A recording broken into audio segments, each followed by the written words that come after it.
Alors, je pense que cette musique, vous l'avez reconnue, hein, c'est quand même une des musiques qui revient le plus dans les publicités, etc. Ça a été moult fois parodié. C'est la fameuse musique Ainsi parlait Zarathustra de Richard Strauss.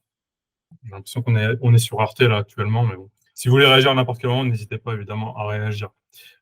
Cette musique, elle va nous intéresser aussi par le titre. C'est Ainsi parlait Zarathustra.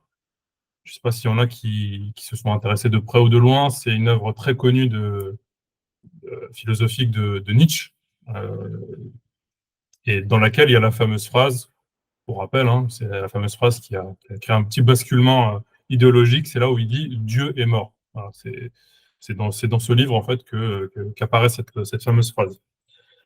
Avant de revenir sur Nietzsche, etc., parce qu'en fait c'est un peu là, une analyse de 2001 l'Odyssée de l'espace sous l'œil de Nietzsche, en fait. Bon, on va faire un peu de contexte historique quand même sur ce film qui est quand même ultra culte.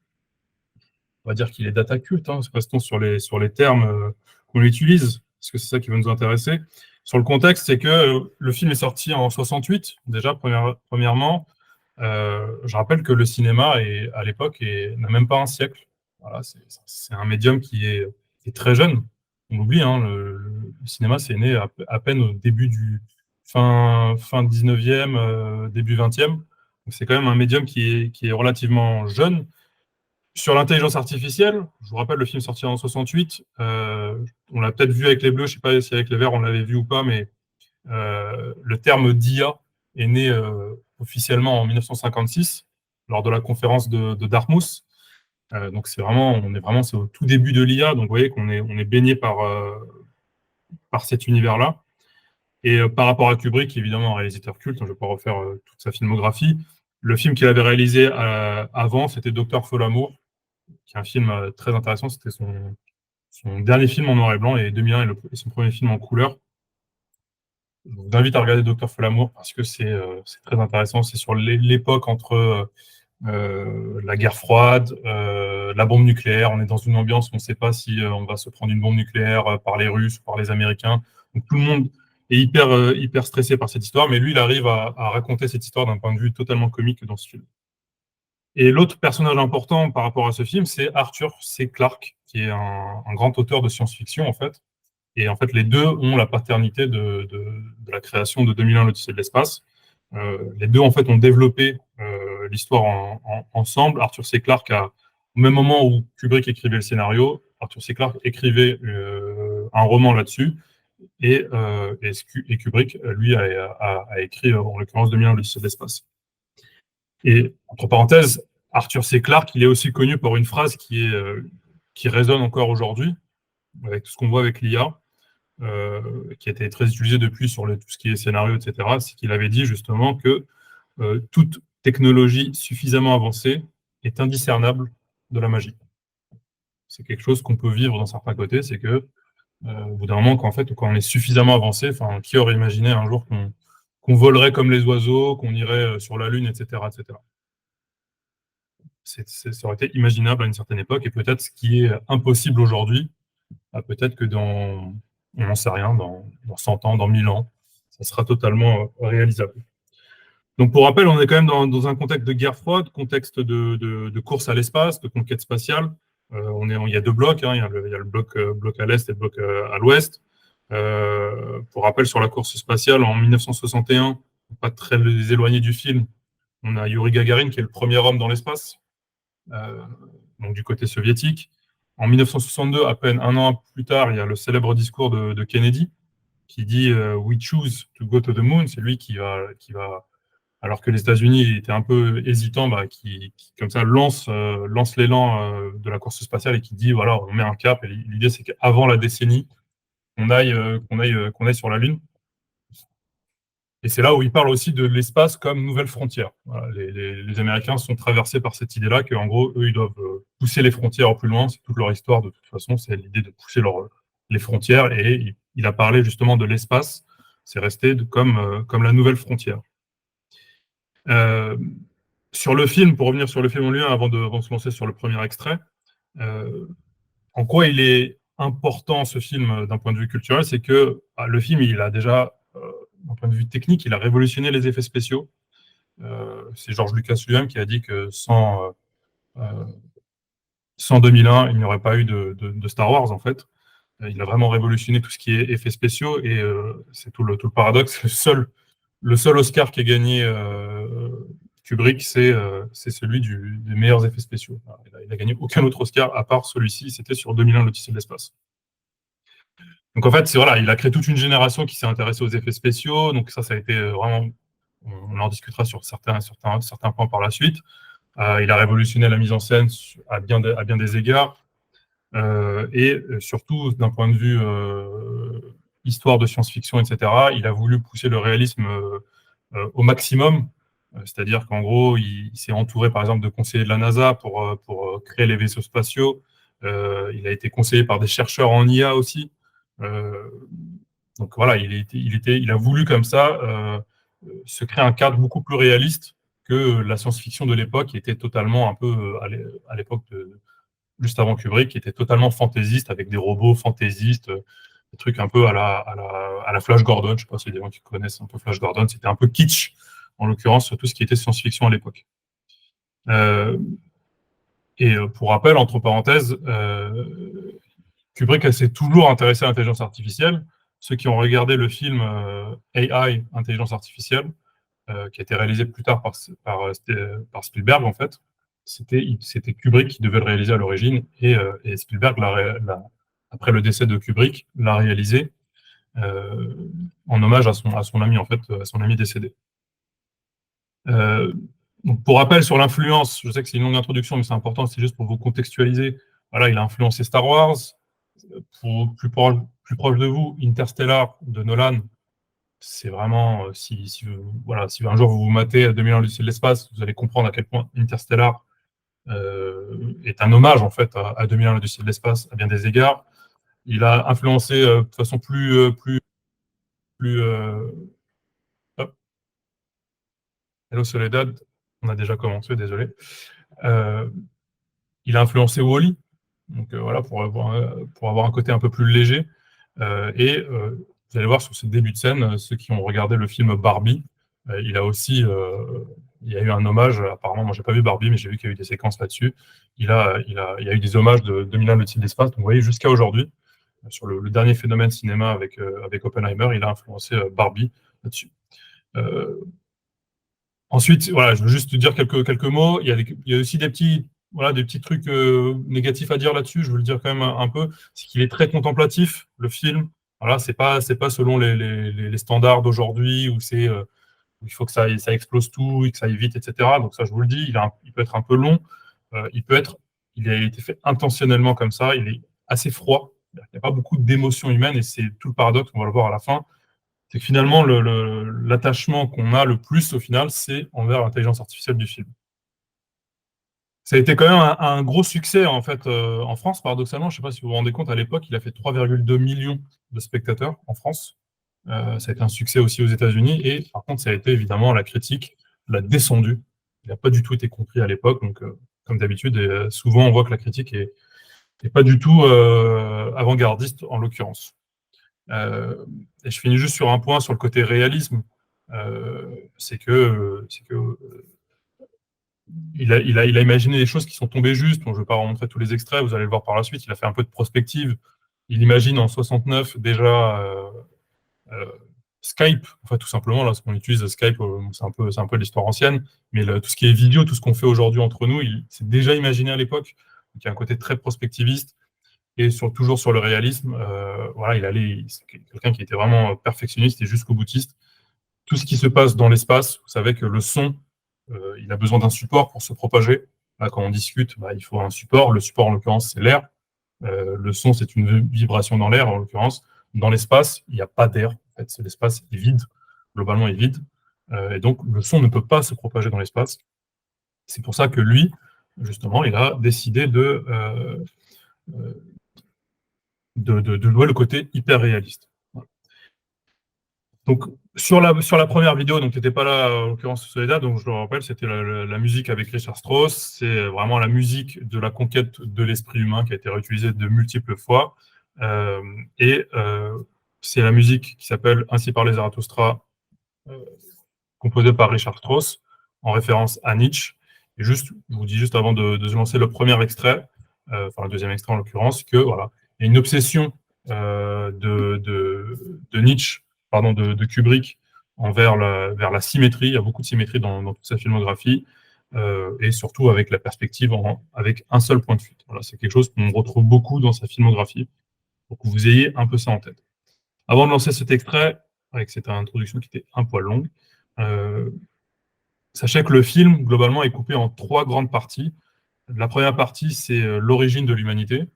La deuxième partie, on va dire, c'est un peu la partie sorte qui parle de la conquête spatiale d'un certain côté. Et la troisième partie, c'est un au-delà. Voilà.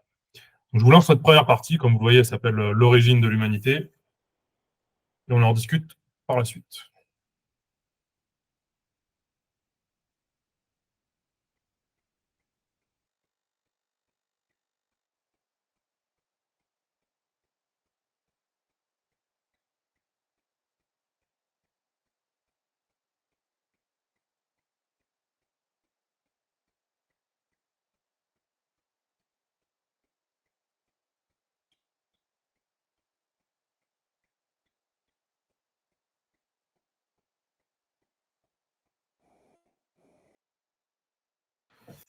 Alors, qu'est-ce qu'on observe ici, comme vous le voyez? Alors déjà, évidemment, il faut avoir un œil ouvert là-dessus, hein. Ce sont les effets spéciaux de l'époque. Il ne faut pas juger des films d'époque avec les yeux d'aujourd'hui, hein. Faut se dire à quel point c'est comme Star Wars, les premiers Star Wars. On peut dire qu'ils ont un peu vieilli aujourd'hui, mais pour l'époque, c'était vraiment une grande révolution en termes d'effets spéciaux.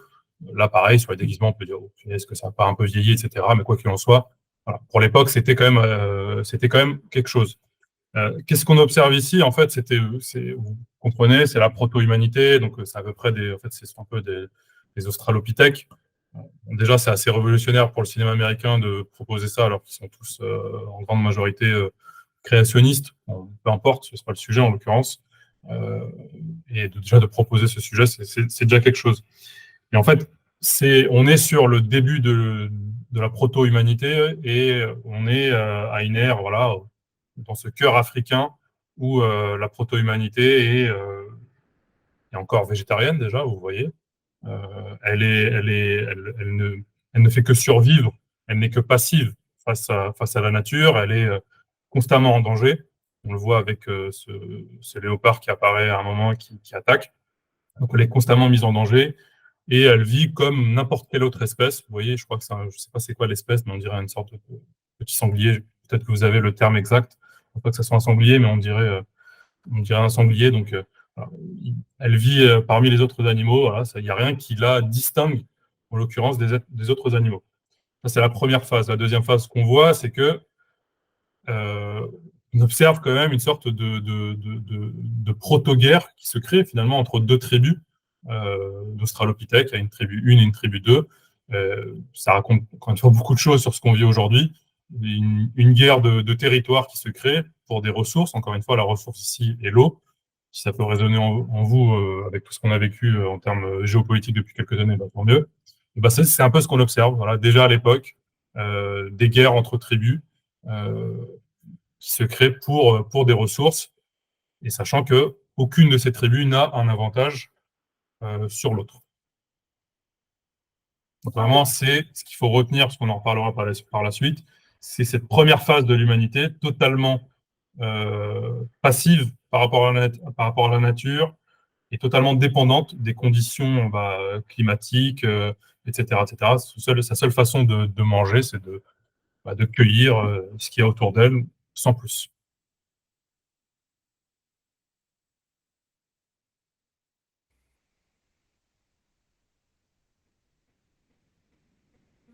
Donc là, on rentre dans une autre phase. J'accélère un peu, hein. Donc, il y a la tribu 1 qui a été chassée par la tribu 2, qui devient en fait un peu, qui n'a plus ses conditions de survie, etc. Donc c'est la même tribu qu'on suit, qui a été chassée. Euh, et soudain, quelque chose se passe.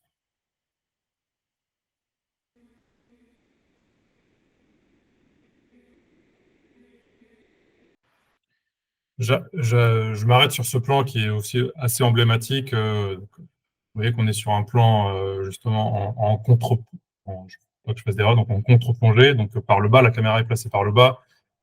C'est cette fameuse apparition de ce qu'on appelle le monolithe noir qui a fait fantasmer de scénaristes et d'écrivains, de romanciers, parce que personne ne sait ce que c'est que ce monolithe noir, d'où il vient, c'est toutes les hypothèses qui ont été créées depuis, etc. Alors, on ne sait pas exactement à quoi correspond. Tout ce qu'on sait, c'est que c'est un objet mystérieux, impénétrable, fascinant, hypnotisant, comme vous voyez. Est-ce qu'on peut, d'un certain côté, parler d'une sorte d'analogie avec ce qui se passe, ce qu'on peut trouver dans les histoires de la Bible, un peu avec l'arbre de la connaissance? Est-ce que c'est quelque chose, voilà, est-ce qu'il n'y a pas quelque chose derrière? C'est le fruit défendu? Est-ce que c'est pas la connaissance qui est cachée derrière? Et tout le symbolisme derrière, encore une fois, voilà, on- peut-être que vous allez développer vos propres hypothèses. Si vous les développez, ça serait intéressant de les écouter.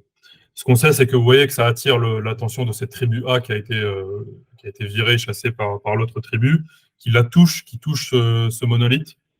On va voir après qu'est-ce que ça va créer, justement. Est-ce que c'est vraiment lié à la connaissance? Est-ce que c'est la fin de l'innocence, encore une fois? On va le voir par la suite. Je souhaite juste attirer votre attention sur la forme de ce monolithe noir. Je commence un peu à spoiler, mais tout ce qui était d'origine extraterrestre à l'époque, c'était totalement kitsch. Arthur C. Clarke et Kubrick décident de, euh, de, de donner une forme rectangulaire noire. Je ne sais pas si vous voulez prendre votre téléphone, votre iPhone, etc. Je ne sais pas si une sorte de prophétie qui a été réalisée par la forme de ce monolithe. Parce que d'un certain côté, nos portables eux-mêmes ne sont pas des monolithes. On le verra aussi par l'apparition de l'intelligence artificielle. Quelle est la forme? Je vous ai dit, Kubrick est très centré sur la symétrie, la forme, la géométrie. Dans sa composition, vous voyez que c'est une sorte de parfaite symétrie qui se crée dans la composition de son plan, toujours avec cette idée de, de- de perspective comme ça, euh, avec un point de fuite. Euh, donc voilà, il y a beaucoup de choses qui se posent. C'est pour ça que ça a fait couler beaucoup d'encre et ça a fait fantasmer tous euh, tous ceux qui aiment écrire des histoires, etc. Et tous ceux qui aiment faire des belles hypothèses.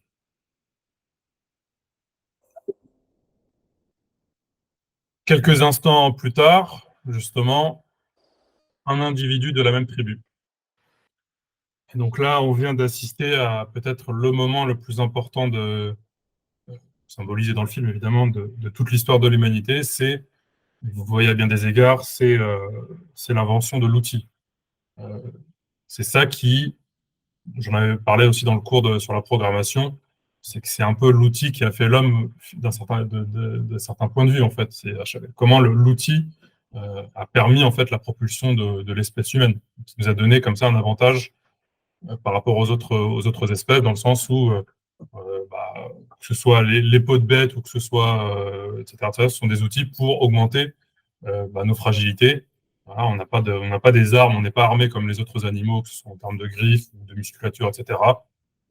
Finalement, ce qui nous a peut-être notre meilleure arme, pour le meilleur et pour le pire, on va le voir avec 2001, finalement, ça a été peut-être notre cerveau, notre connaissance, nos connaissances, pardon, et justement à quel point voilà, c'est l'apparition de l'outil, et vous le voyez tout autour de vous, je ne vais pas refaire une histoire sur l'outil, à quel point ça a été important, et qu'est-ce qu'on voit aussi, hein, vous voyez en filigrane aussi, euh, on voit aussi que on passe d'une espèce qui est végétarienne globalement on voit comme ça, il y a des plans où on commence à tuer les autres espèces, donc on va commencer à se nourrir avec les autres espèces.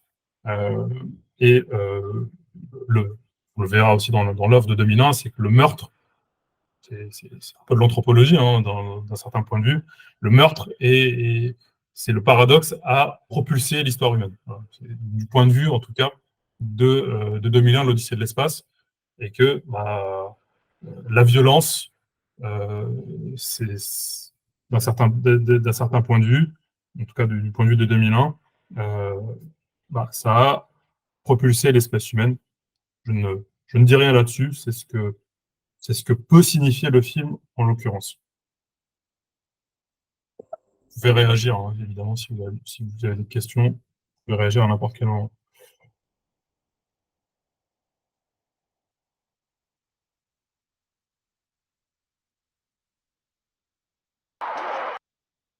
Et donc, je vais maintenant vous montrer le plus beau plan, pour moi, hein, de mon point de vue, et pas que pour moi en l'occurrence, le plus beau plan de l'histoire du cinéma. Donc, on est peu après la découverte en fait de l'outil par l'homme.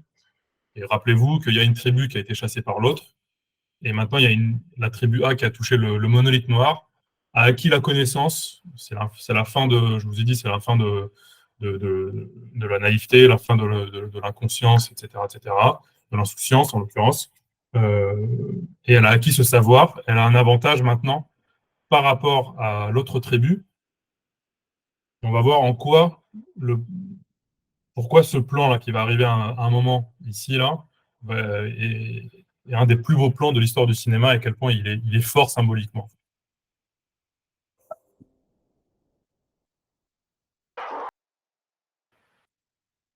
Donc je vous le remets déjà, vous avez reconnu une musique vous avez déjà peut-être dû entendre, ça s'appelle Le Beau Danube bleu, cette fois-ci de Johann Strauss. Je crois qu'ils ne sont pas reliés, Richard Strauss et Johann Strauss. Mais sur ce plan, en quoi il est fort et symboliquement, en fait, la puissance symbolique de ce plan, encore une fois, c'est comment résumer toute l'évolution, toute l'histoire de l'humanité, de l'aube de l'humanité où on était voilà, une espèce toute faible par rapport aux autres et sans avantage par rapport aux autres, euh, passer de 4 millions d'années d'évolution en une microseconde. Avec, je vous ai dit, avec ce fameux plan qui passe, comme vous le voyez ici, de l'os à la fusée. C'est ça la force symbolique de ce plan. C'est ce que je vous ai dit, c'est même pas, il y a même pas d'intermédiaire. On passe de l'un à l'autre en une microseconde.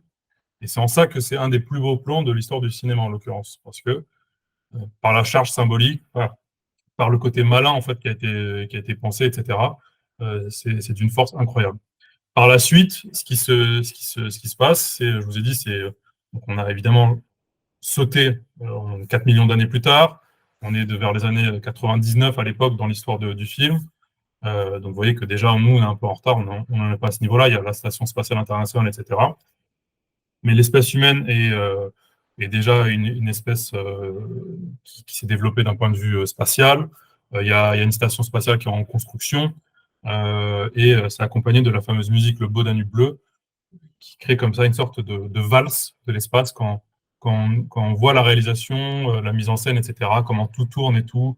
On est dans l'espace, on flotte avec tous les éléments et je vous dis, ça crée cette valse de l'espace qui est très agréable et qui crée un sentiment doux par rapport à ce qu'on vient de vivre avec cette période très, très compliquée et très difficile de l'aube de l'humanité où on dépendait de, de tout en fait.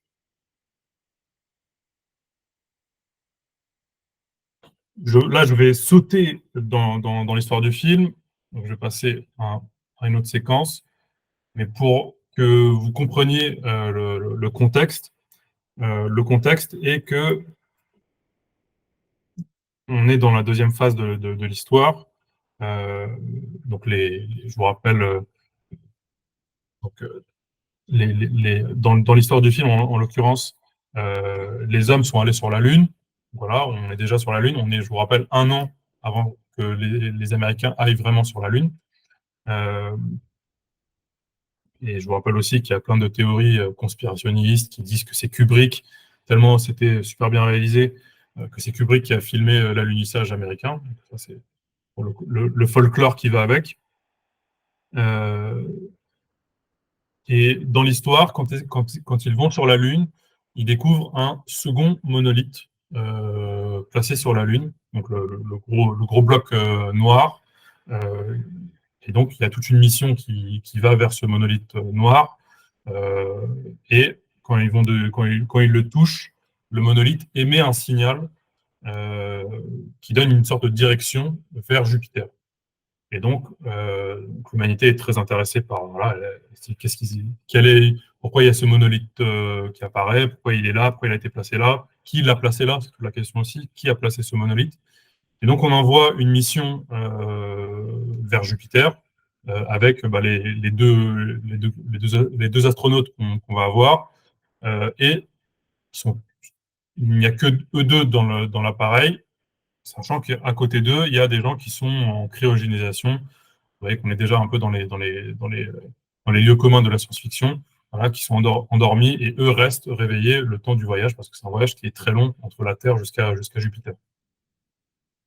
La- la- Leur seul camarade, leur seul compagnon est justement la fameuse intelligence artificielle qui a été ultra culte depuis, euh, moult fois parodiée, qui est l'intelligence artificielle qui s'appelle HAL 9000, HAL 9000.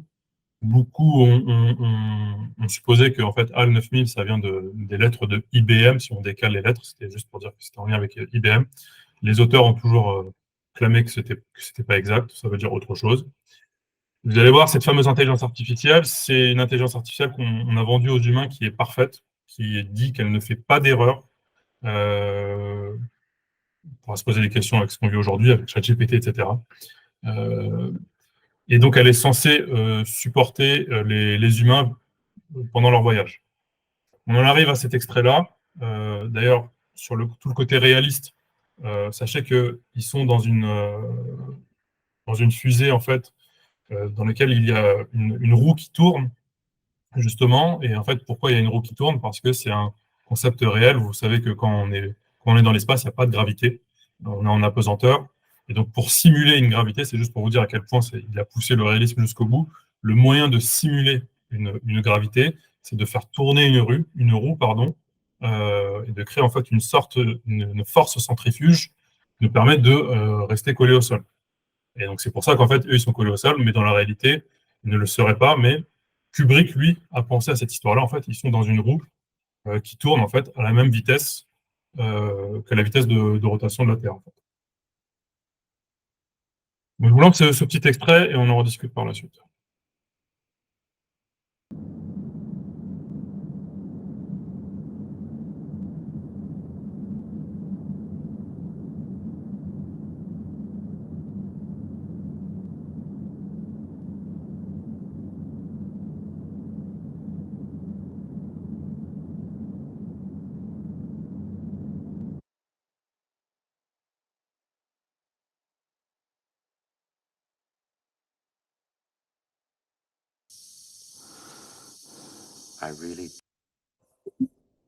Alors, ce qu'on vient de voir, c'est un des moments clés du film où, j'ai dit, il y a une erreur qui s'est faite sur la trajectoire et la fameuse intelligence artificielle HAL 9000 prétend qu'elle ne fait aucune erreur. Vous voyez que les astronautes, etc., ils sont très froids. Il y a aucun point d'attache émotionnel au personnage humain, en fait. C'est tout le paradoxe. Sans rentrer trop dans les détails, vous avez vu qu'on est un peu dans une ère, en fait, tout est automatisé. Donc, ça peut peut-être résonner en vous avec ce qui est en train de se passer aujourd'hui. J'en parle pas trop ici, mais en gros, voilà, on voit à certains moments du film que les- l'humanité, dans cette ère spatiale, se sont un peu coucounés par l'intelligence artificielle. Ils sont coucounés. À un moment, ils mangent dans l'espace, on peut pas manger des trucs solides, donc ils boivent comme ça des petits trucs à boire parce qu'on peut pas manger des trucs solides. Il y a un côté un peu régressif, un peu bébé en fait à l'enfant. Je vous dis jusqu'au bout, il y a ce côté où en fait on est totalement dépendant de l'intelligence artificielle et il y a toute cette question qui se pose justement jusqu'où va aller notre humanité par rapport à notre dépendance à notre dépendance à l'IA. Euh, Al 9000, en fait, c'est aussi un des plus grands méchants de l'histoire du cinéma. Vous voyez qui c'est pas Dark Vador en l'occurrence, c'est juste un rectangle et un cercle. Mais comme on va le voir dans cette séquence, c'est un méchant qui paradoxalement reste très attachant parce qu'il va faire par la suite. Ce qui s'est passé, c'est que comme comme on l'a vu, HAL 9000, vous l'avez vu, euh, a lu sur les lèvres des deux protagonistes qu'en gros, et ça symboliquement, ils veulent le tuer, donc le débrancher, donc le tuer. C'est comme s'il avait développé une sorte de conscience et dans un réflexe de défense, en fait, on ne le voit pas dans cette séquence-là, il va finir par justement, comme l'espèce humaine il y a des millions d'années, euh, commettre un crime, tuer un des êtres humains pour se protéger. Justement, en fait, son but, ça va être de tuer ces deux personnes qui veulent le tuer pour sa propre survie. Donc il y a une sorte de miroir qui se crée entre l'intelligence artificielle, vous savez, toutes ces thématiques qui ont été développées par la suite dans Terminator, dans Matrix, etc., etc. Est-ce qu'au bout d'un moment, l'intelligence artificielle, pour se protéger, est-ce qu'elle ne sacrifiera pas tout simplement l'espèce humaine, comme nous, on a sacrifié d'autres espèces animales auparavant? Elle a tué un des humains. Il y a un des humains qui a réussi à survivre avec beaucoup de difficultés, mais il a réussi à survivre. Et c'est un des moments phares. Et paradoxalement, c'est ce qui rend attachant ce personnage de Al 9000. Je vous rappelle en même temps que vous voyez que Al 9000, il a une voix, ce qui a un peu décontenancé les gens à l'époque, très british, très sympa. Et voilà, on peut un peu penser à ce qui se passe aujourd'hui avec les IA, avec les voix un peu sympas, etc. Euh, et la personne qui survit décide de débrancher, donc de tuer Al 9000. Je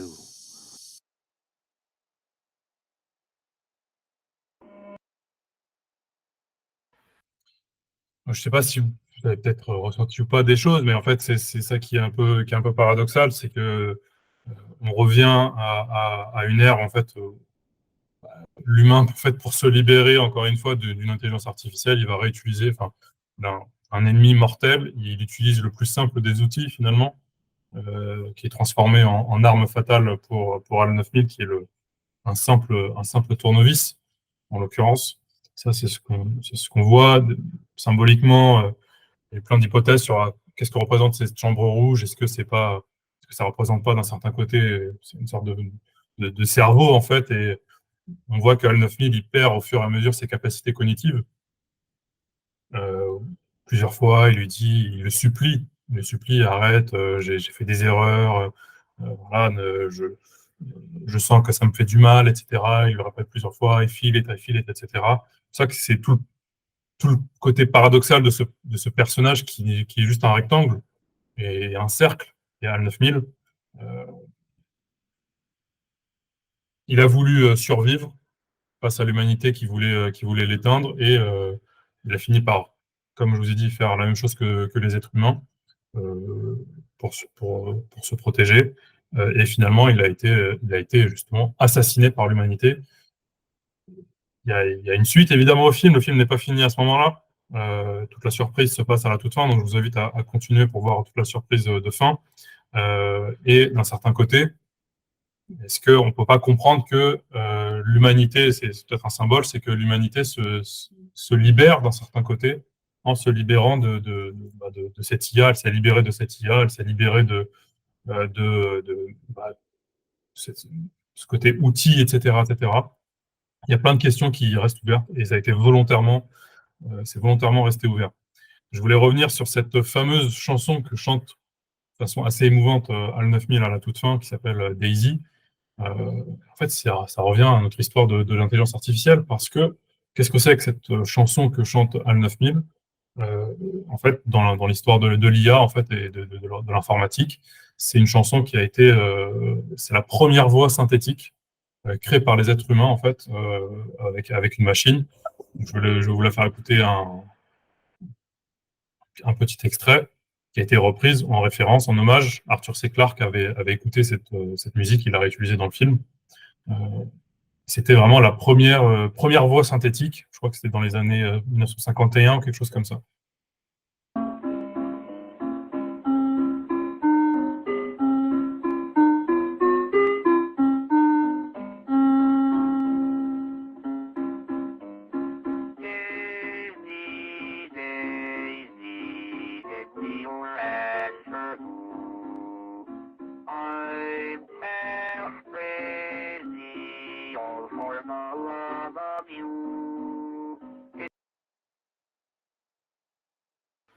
Donc vous voyez, c'est le vrai son synthétique qui a été synthétisé à l'époque, la première voix synthétique.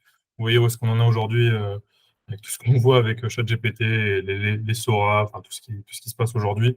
En l'occurrence, voilà, c'est juste pour dire à quel point tout boucle par rapport à notre histoire d'IA, de data, etc., etc. Je vais finir sur un point, un petit extrait de Ainsi parlait Zarathustra, justement, pour que vous gardiez cet aspect en fait d'analyse avec ce prisme nietzschéen de l'œuvre de 2001, l'Odyssée de l'espace. Nietzsche disait justement que dans Ainsi parlait Zarathustra, je vais vous lire l'extrait par la suite, que l'humanité passait par trois stades symboliques. Le premier étant celui du chameau. Voilà, c'est comme ça, symboliquement, il parle de stade de chameau, en fait, où, en fait, comme le chameau, il porte sur son dos plein de choses sans se poser de questions. Il avance, que ce soit le chameau ou l'âne, hein, symboliquement, il avance sans se poser de questions. Il est passif face à l'ordre des choses, face à l'ordre naturel des choses. Ça serait le premier stade de l'humanité qu'on a observé au tout début du film avec les Australopithèques. La deuxième phase de l'humanité, selon Nietzsche, ce serait c'est quand le chameau devient lion. Il aime beaucoup les métamorphoses dans ce qu'il écrit, Nietzsche. Cette phase de lion, c'est cette phase rebelle de l'humanité face à l'ordre des choses, où elle va aller conquérir la nature, où elle va se libérer du climat, de la météo, etc., au risque, ce que vous voyez avec tout ce qui se passe en termes de problématiques de pollution, de réchauffement climatique, de ce qui se passe sur les espèces humaines, etc., enfin sur les espèces animales, pardon, etc., etc. Ce serait la seconde phase qu'on a observé aussi sur la conquête spatiale, on observait tout à l'heure dans un des extraits.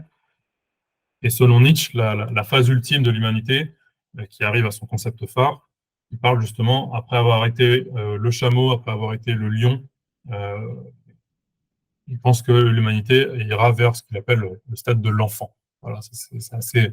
On aurait cru que ça aurait été un stade animal aussi. Et pour lui, le stade ultime, c'est là où il parle, lui, de surhumain, justement, pas surhomme au sens qui a été utilisé d'un point de vue raciste ou comme Superman, un surhomme, c'est pas dans ce sens-là. Lui, il a toute une philosophie derrière, donc derrière le surhumain. Qu'est-ce que c'est que le stade de l'enfance? C'est vraiment ce stade où en fait on revient à un stade après tout ce stade on a survécu face à la nature, etc. On s'est rebellé face à la nature. On revient à un stade de l'insouciance, de l'enfance en fait, où en fait l'enfant est par nature est créateur en fait. Il regarde toujours les choses d'un œil neuf. Il est toujours il est dans une curiosité absolue. Il essaie toujours de comprendre ce qu'il y a autour de lui et pense que justement l'espèce humaine passera par ce stade justement la dernière métamorphose qui est celle de l'enfant. Euh, Celles et ceux qui qui veulent regarder 2001 Lucie de l'espace comprendront peut-être par la toute fin du film ce qu'il en est justement avec cette analyse nietzschéenne. Euh, donc je voulais juste finir là-dessus. C'était le petit extrait de Nietzsche de Ainsi parlait Zarathustra. Je vous rappelle qu'il y a la musique composée aussi par Richard Strauss. Donc c'est un extrait sur les trois métamorphoses. Donc je vais me lancer. Je vais vous dire trois métamorphoses de l'esprit, comment l'esprit devient chameau, comment le chameau devient lion, et comment enfin le lion devient enfant. Il est main de fardeau pesant pour l'esprit patient et vigoureux en qui domine le respect. Sa vigueur réclame le fardeau pesant, le plus pesant. Qu'y a-t-il de plus pesant? Ainsi interroge l'esprit robuste. Dites-le au héros, afin que je le charge sur moi et que ma force se réjouisse. N'est-ce pas cela, s'humilier pour faire souffrir son orgueil, faire luire sa folie pour tourner en dérision sa sagesse? Ou bien est-ce cela, déserter une cause au moment où elle célèbre sa victoire, monter sur des hautes montagnes pour tenter le tentateur? Ou bien est-ce cela, se nourrir des glands et de l'herbe de la connaissance et souffrir la faim dans son âme pour l'amour de la vérité? Ou bien est-ce cela, être malade et renvoyer les consolateurs, se lier d'amitié avec des sourds qui qui n'entendent jamais ce que tu veux? Ou bien est-ce cela, descendre dans l'eau sale, si c'est l'eau de la vérité, et ne point repousser les grenouilles visqueuses et les purulents crapauds?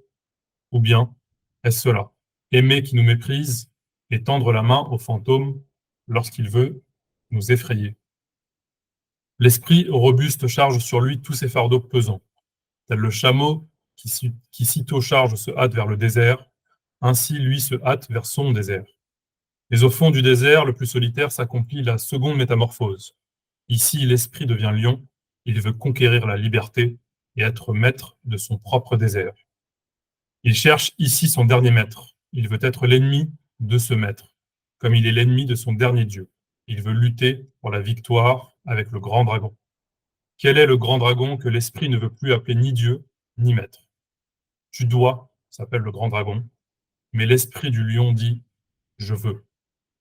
Tu dois le guette au bord du chemin, étincelant d'or sous sa carapace aux 1000 écailles, et sur chaque écaille brille en lettres dorées. Tu dois. Des valeurs de 1000 années brillent sur ces écailles, et ainsi parle le plus puissant de tous les dragons. Tout ce qui est valeur brille sur moi. Tout ce qui est valeur a déjà été créé, et c'est moi qui représente toutes les valeurs créées. En vérité, il ne doit plus y avoir de je veux. Ainsi parle le dragon. Mes frères, pourquoi est-il besoin du lion de l'esprit? La bête robuste qui s'abstient et qui est respectueuse ne suffit-elle pas? Créer des valeurs nouvelles, le lion même ne le peut pas encore, mais se rendre libre pour la création nouvelle, c'est ce que peut la puissance du lion. Se faire libre, opposer une divine négation, même au devoir. Telle, mes frères, est la tâche où il est besoin du lion. Conquérir le droit de créer des valeurs nouvelles, c'est la plus terrible conquête pour un esprit patient et respectueux. En vérité, c'est là un acte féroce pour lui et le fait d'une bête de proie. Il aimait jadis le tu-dois comme son bien le plus sacré. Maintenant, il faut lui trouver l'illusion et l'arbitraire, même dans ce bien le plus sacré, pour qu'il fasse, aux dépens de son amour, la conquête de la liberté. Il faut un lion pour un pareil rapt. Mais dites-moi, mes frères, que peut faire l'enfant que le lion ne pouvait faire? Pourquoi faut-il que le lion ravisseur devienne enfant? L'enfant est innocence et oubli, un renouveau et un jeu, une roue qui roule sur elle-même, un premier mouvement, une sainte affirmation.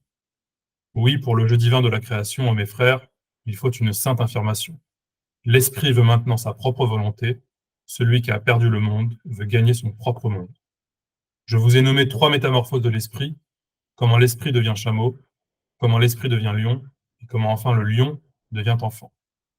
Ainsi parlait Zarathustra. Voilà tout pour moi. C'était ceci. Et si vous voulez, on peut se faire un petit retour de votre part. Je vais remettre la caméra, je ne sais pas si vous voulez. Je crois que ma caméra est déjà allumée. Je vais arrêter l'enregistrement.